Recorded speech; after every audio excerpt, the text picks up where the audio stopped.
سلام بینندگان عزیز، امروز پنجشنبه 26 دکبر است، ساعت به وقت شهر پراگ 10. حالا شما را با فشرده موضوعهای برنامه خبری امروز آشنا میکنم. شکل کامل این گزارش ها را در برنامه اخبار آزادی ساعت راست و یک در پخش مستقیم و هم ثبت آن را در صحیفه آزادی ویدیو تماشا کنید.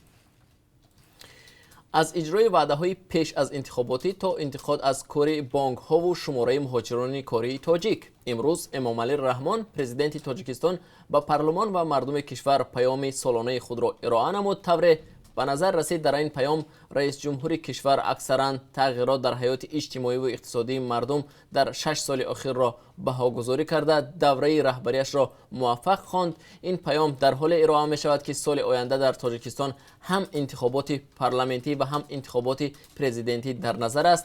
در برنامه خبری امروز موضوعهایی که در پیام امروزه ذکر شدند برای شما به تفصیل خواهم گفت. در واقع رئیس جمهوری تاجیکستان در پیامش درباره مبلغ مهاجران چیزی نگفت، ولی از مقامات و صاحبکاران خواست با تشکیل جایهای کاری شدت مهاجرت را پست کنند. به حساب رئیس جمهور باید همه ساله در تاجیکستان بیش از 100,000 جای کاری دائمی و موسمی تأسیس یابد. ضمناً مهاجران تاجیک در یک سال اخیر به وطن میلیاردها دلار انتقال دادند. این رقم از زبان سفیر روسیه در تاجیکستان صدا داد. عین زمان اکثر کارشناسان با این اندیشه موافقند که هرچند پولهای فرستاده مهاجران 2 یا 3 برابر کم شده است، آنها منبع مهمی حفظ ثبات اجتماعی در کشور باقی میمانند. اما نزدیک یک ماه اخیر بنابر به کار انداختن مرکز نوی پروسسینگی از طرف بانک ملی انتقال پول به تاجیکستان با مشکل روبرو شده است.